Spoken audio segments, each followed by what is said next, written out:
no kwibona uri mu ngamba byerekana ko ugiye kugira imbaraga n'igikorwa no kugera ku ntego wifuza. Determination. Aracyarimo guhatana. No guhatana ko ikintu ugiye kurwanira, ufite imbunda yawe, wambaye combat, uri mu rugamba, ariko uri muri sanga mu ntambara. Wamenye icyo urwanira, wamenye icyo ushaka, wamenye icyo ukeneye, nta n'uwaguhagarara ngo utere ubwoba. Nicyo bivuze ubundi. Ntabwo umuntu ukora.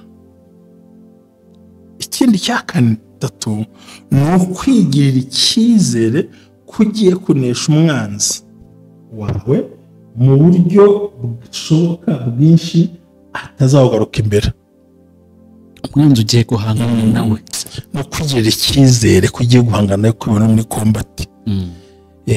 Imbaraga ukaza ufite imbaraga, ubutsinzi, witeguye no gutsinda ibyo urimo kurwana nabyo. Nuvanga muri wowe nuvanga kunesha witeguye mu buzima busanzwe. Ko hari n'iteguye kurwana nabyo kandi ukabishobora ukabitsinda. Ubwo wabirose yegera hafi yumve rero busobanura. Hano izi mbaraga wose gutyo bisobanura ngo hari izindi mbaraga wibitsemo. Hari ubundi bushobozi ufitemo. Yego. Hari n'ubundi buryo ushobora kwitekerezamo. Yego. So rero uvuga ngo ahangaha biba byerekana ko ufite imbaraga, ubutsinzi, ko witeguye gutsinda ibyo urimo kurwana nabyo. Ubwo watsinze amadeni, watsinze uburwayi, watsinze guharikwa, bimwe twavuga bya bicano bituma urabitsinze byo ufite no gufatira icyemezo n'umwanzuro. Ni guhangana kandi ugatsinda.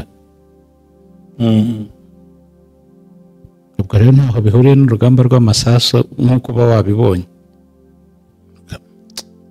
Ntabwo nyine uceka muri ko yambaye ibyo bintu akaba arimo ahagaze mu ntacyo. So rero urugamba ufite bisobanura ikintu gikomeye akantu kumve. Yego. Bivuze ngo intambara uriho ni yawe wenyine ku giti cyawe. Giti cyawe ijya ngo reka menya ngo ibwo zije nkibona nambaye combat, biravuze ngo iyo ntambara ufite ni yawe wenyine ku giti cyawe, ugomba no kwirwana wenyine. Hallelujah, hallelujah, hallelujah, hallelujah. Ubumwe bw'Abera Ministries uyobowe na Reverend Hababazi Jean Baptiste, aha amavuta akandagira amateka dushingiye ku mvugo y'ijambo ry'Imana rigaragara mu gitabo cyayo ibice 33 umurongo wa 14 kugera ku 16 hasobanura yuko Imana ivugira mu nzozi no mwiyerekwa rya ninjoro abantu bashyizweyo. Bityo abaho umugambi wo gusobanura kugira ngo udatesha agaciro inzozi zawe. Inzozi zawe nizo wowe. Ntaho uzatandukana n'imvugo y'Imana, wizitesha agaciro, wizisuzugura. Izigambiriye kukugirira nabi zishingiye kuri karande ufite n'Imana ibikubwira, bisenye biveho. Ibishingiye mu kuri nabyo bisenga ukiranuke. Ubumwe bw'Abera Ministries, buri muntu wese mu itorero rye abo wejejwe akore nk'imirimo, ariko duhurire mu gukiranuka no kubaka ahazaza hawe hashingiye ku nzozi zawe n'imitekerereze yawe n'ibikorwa byawe. Uruw'agaciro, uriwe kandi uriwe n'Imana izubakiraho amateka adasanzwe. Ubumwe bw'Abera Ministries, umuntu arisanzura akamenya yuko Imana iri mu ruhande rwe. Shalom, shalom. Kugusuza wowe kurikiye Ubumwe bw'Abera Ministries, amavuta akandagira amateka, ubuzima bugahinduka. Nizere ko uri amahoro, kuko nibyo tukwifuriza. Abari mu Rwanda, abari hanze y'u Rwanda, abantu bose badukurikire aho muherereye hose, turabashimira cyane. Murakoze kuba mwarakoze subscribe. Turi mu bantu bari mu bihumbi 40 hafi, ese na 2 ntibiruzura na kimwe. Yego. Yego, tuzabika silver umunsi umwe, tuzabika silver dushaka kuzuza 100,000 tuzabikora. Yego. Mushumba rero nguhaye ikaze, umeze neza? Yego. Nyuma rero yuko dukoze ikiganiro, burya hari ukuntu uvuga ngo mu Kinyarwanda ari umugani numvaga, nimba ari imvuga nimba ari umugani uvuga ngo ukoze hasi unyibutse ibuye. Hari ikiganiro twakoze ku nzozi ku munsi wabanjirije uyu. abandi bantu barampamagara barambwira bati nanjye byambayeho, nanjye narabirose, ariko se noneho uwambaje avuga ati kurota umusirikare byo bisobanura iki? Kurota uri umusirikare uri nko ku rugamba, ibintu nk'ibyo. Urumva ko muri iki gihe nyine abantu bibariho. Nicyo ndabyumva. Hari abantu barutari abasirikare ariko ntibabyumve ntibanabimenye. Rega bari hamwe ko inzozi zifite byinshi zihariye. Ati rwose uretse no kuba sinigeze mbyifuza, urumva nyine nta akavuga se nzaba we se nzabyara abana b'abasirikare se, ati nta no mwene wacu umusirikare tuziranye, atubwiza nzozi ziba zavuye he? Izo nzozi rero urakoze, turagushimye Imana, turaguhimbaje, turakonezera, uri umukiza, uri umutabazi, uri umurengezi mu izina rya Yesu Kristo w'i Nazareti. Nta wundi ubasha gusobanura ibintu byawe, ntabasha kuvuga keretse wowe Data ubishoboye, nawe uzi kubyikorera kandi ugafasha ubwoko bwawe. Reka uturengere twambike imbaraga Yesu Kristo umwami wacu. Amen. Amen, amen. Ubundi ibyo uvuga ni ukuri. Umuntu ashobora kurota yibona, reka mbisobanure gutya, niba nufite ikibazo neza ni ukurota wibona abaye umusirikare uri mu ntambara. Yego apana kuba wambaye uniforme gusa, oya kuba uri mu ntambara. Ibyo byerekana ko witeguye guhangana n'ikibazo icyo ari cyo cyose, kandi nta soni biguteye, nta n'ubwoba biguteye, witeguye guhangana. Unabirose wirirwa mu cyumba wabivamo, ukitegura guhangana.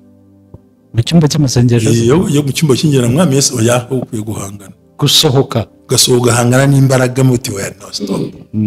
Ibyo birahagije, ugafata imbaraga, byerekana nyine yuko ugiye kurwana urugamba rukomeye, ariko witeguye guhangana n'ikibazo icyo ari cyo cyose cyabangamira wowe n'igihugu muri rusange. Cya kabiri ni ukwibona uri mu ngamba, byerekana ko ugiye kugira imbaraga n'igikorwa no kugera ku ntego wifuza. Determination. Haracyarimo guhatana. No guhatana ko ikintu ugiye kurwanira, ufite imbunda yawe, wambaye combat, uri mu rugamba, ariko uri muri sanga mu ntambara. Wamenye icyo urwanira, wamenye icyo ushaka, wamenye icyo ukeneye, nta n'uwaguhagarara ngo utere ubwoba. Nicyo bivuze ubundi. Ntawe ukora mu nkokora.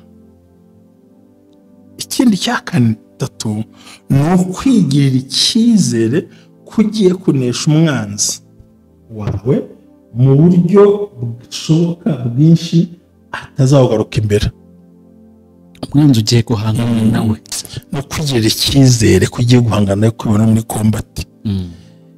Imbaraga, ukaza ufite imbaraga, ubutsinzi, witeguye no gutsinda ibyo urimo kurwana nabyo. Nuvango muri wowe, nuvango kunesha, witeguye mu buzima busanzwe, kuko hari n'iteguye kurwana nabyo kandi ukabishobora, ukabitsinda. Ubwo wabirose yegera hafi yumve rero gusobanura.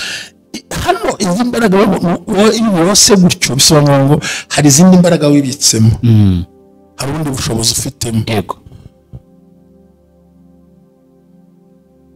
Hari n'ubundi buryo ushobora kwitekerezamo. Yego. So rero uvuga ngo ahangaha biba byerekana ko ufite imbaraga, ubutsinzi, ko witeguye gutsinda ibyo urimo kurwana nabyo. Ubwo watsinze amadeni, watsinze uburwayi, watsinze guharikwa, bimwe twavuga bya bicano bituma urabitsinze byo ufite no gufatira icyemezo n'umwanzuro. Ni guhangana kandi ugatsinda. Ubwo rero ntaho bihuriye n'urugamba rw'amasaso nk'uko uba wabibonye. Ntabwo nyine ukeka muri ko bambaye ibyo bintu akaba arimo ahagaze mu ntacyo. So rero urugamba ufite bisobanura ikintu gikomeye, akantu kumve. Bivuze ngo intambara uriho ni yawe wenyine, ku giti cyawe. Giti cyawe ijya kuvuga ngo reka nsoba menya ngo ibwo zije nkibona nambaye combat, biravuze ngo iyo ntambara ufite ni yawe wenyine, ku giti cyawe, ugomba no kwirwana wenyine. Nta musirikare urwana asakuza, nta n'umusirikare uririmba agiye ku rugamba aririmba aravuye yatashye. Yes, ukuri. Biravuze ngo witeguye guhangana, kurwana ariko intambara urimo iz'umubiri zo mu mwuka ni izawe ku giti cyawe ushaka ntiwasengesha nusengesha nk'ubu tuvuge ni ku giti cyawe urisengera ukarwana bucece ku giti cyawe uri gufasha niba ari amadeni niba ari ubukwe niba ari uburwayi ukarota wambaye iniforume uri ku rugamba menya ngo niwe n'Imana bari babiri gusa iragushaka ngo abe ari wowe uhaguruka Imana iraryoha umusada w'Imana aho gutwererwa n'abantu 100 atwererwa n'Imana Imana imwe gusa igatwerera gusa nanjye sana nterere no kuri ikanabutaha biraryoha cyane ngo niyo nsinzi igaragara hanyuma rero urugamba ufite niwe bwawe noneho kurota uraswa uhunga cyangwa witurasi mu ntambara biravuze ngo ikibazo ufite kiragusiga nk'imvune byari ikibazo kirangira wanduraje n'abantu wabashyiye abantu bakubeshyeye witeranije mbega ikibazo kikarangira ubona cyazanye amashami menshi cyane hari ukubona uraswa ugomba kwitonda ni urugamba rwagomba guceceka ukaryumaho ukarwana bucece ukaceceka ukarwana ko nubikora gutyo uzagera ku ntsinzi ikwiye yes kurota uri mu rugamba wambaye imyenda uri mu rugamba uri kurwana yego yavuze nyine ko intambara ari yawe niwe ireba niwe ugomba kurota bakurasa kandi uri ku rugamba menya ngo izo ntambara yagukomeye n'udacunga neza iyo ntambara yagukomeretsa umutima ko ntatari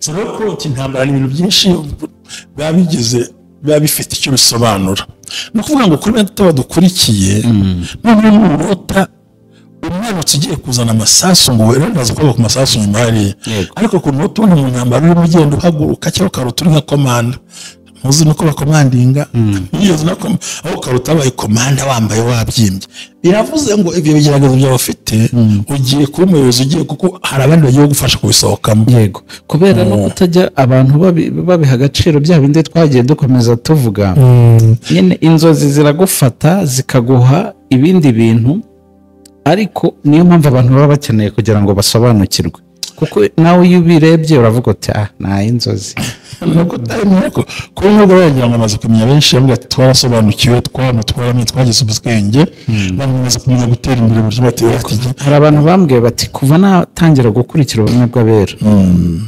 nsigaye nisengera ntawe nkeneye nsengera mfite uburyo nsengamo umushumba ajya akunda kutubwira nkamenya uko nsengera inzozi ibintu bikagenda bihinduka yes ubwo rero abantu barose izo nzozi nizere ko babaye hafi bakumva ukuntu bimeze ni nziza cyane kurota ubona ku rugamba cyangwa byinshi ikibuno kubona ariko ibindi ni ibintu byiza ni ukuvuga ngo wowe ubwawe witeguye uhangana n'ikibazo kikuri imbere kandi ukagishyira hasi yego ubusobanuzo rero abantu benshi banditse baracyari bwinshi ariko iminota tuzajya dukomeza nibyo tuzababwira Imana ibahe tubona akanya turagushimira mushumba murakoze cyane amen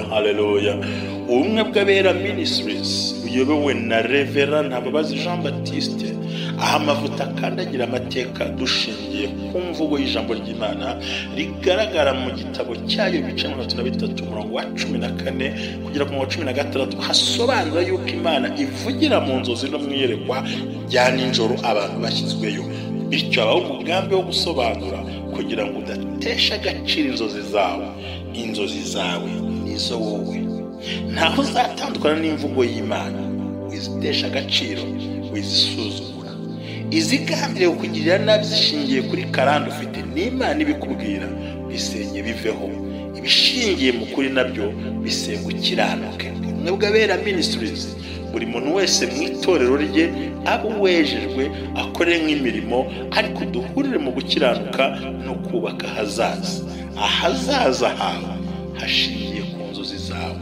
n'imitekerereze yawe n'ibikorwa byawe uri uw'agaciro, uriwe kandi uriwe niyo Imana izubakiraho amateka adasanzwe. Umwe bw'Abera Ministries umuntu arisanzura akamenya yuko Imana iri mu ruhande rwe. Shalom shalom. Hallelujah, hallelujah, hallelujah, hallelujah. Ubumwe bw'Abera Ministries uyobowe na Reverend Ntababazi Jean Baptiste, aho amavuta akandagira amateka dushingiye ku mvugo y'ijambo ry'Imana rigaragara mu gitabo cyayo bice 33 umurongo wa 14 kugera ku wa 16, hasobanura yuko Imana ivugira mu nzozi no mwiyerekwa rya nijoro abantu bashyizweyo. Bityo abaho umugambi wo gusobanura kugira ngo udatesha agaciro inzozi zawe. Inzozi zawe nizo wowe. Ntaho uzatandukana n'imvugo y'Imana, wizitesha agaciro, wizisuzugura. Izigambiriye kukugirira nabi zishingiye kuri karande ufite n'Imana ibikubwira, bisenye biveho. Ibishingiye mu kuri nabyo bisenga ukiranuke. Umwe bw'Abera Ministries buri muntu wese mu itorero rye abo wejejwe akore nk'imirimo, ariko duhurire mu gukiranuka no kubaka ahazaza hawe hashingiye ku nzozi zawe n'imitekerereze yawe n'ibikorwa byawe. Uri uw'agaciro, uriwe kandi uriwe niyo Imana izubakiraho amateka adasanzwe. Umwe bw'Abera Ministries umuntu arisanzura akamenya yuko Imana iri mu ruhande rwe. Shalom shalom. Hallelujah, hallelujah, hallelujah, hallelujah. Ubumwe bw'Abera Ministries uyobowe na Reverend Ntababazi Jean Baptiste, aho amavuta akandagira amateka dushingiye ku mvugo y'ijambo ry'Imana rigaragara mu gitabo cyayo bice 33 umurongo wa 14 kugera ku wa 16, hasobanura yuko Imana ivugira mu nzozi no mwiyerekwa rya nijoro abantu bashyizweyo. Bityo abaho umugambi wo gusobanura kugira ngo udatesha agaciro inzozi zawe. Inzozi zawe nizo wowe. Ntaho uzatandukana n'imvugo y'Imana, wizitesha agaciro, wizisuzugura.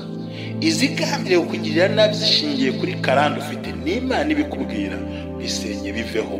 Ibishingiye mu kuri nabyo bisenga ukiranuke. Umwe bw'Abera Ministries buri muntu wese mu itorero rye abo wejejwe akore nk'imirimo, ariko duhurire mu gukiranuka no kubaka ahazaza hawe hashingiye ku nzozi zawe n'imitekerereze yawe n'ibikorwa byawe. Uri uw'agaciro, uriwe kandi uriwe niyo Imana izubakiraho amateka adasanzwe. Umwe bw'Abera Ministries umuntu arisanzura akamenya yuko Imana iri mu ruhande rwe. Shalom shalom. Hallelujah, hallelujah, hallelujah, hallelujah. Ubumwe bw'Abera Ministries uyobowe na Reverend Ntababazi Jean Baptiste, aho amavuta akandagira amateka dushingiye ku mvugo y'ijambo ry'Imana rigaragara mu gitabo cyayo bice 33 umurongo wa 14 kugera ku wa 16, hasobanura yuko Imana ivugira mu nzozi no mwiyerekwa rya nijoro abantu bashyizweyo. Bityo abaho umugambi wo gusobanura kugira ngo udatesha agaciro inzozi zawe. Inzozi zawe nizo wowe.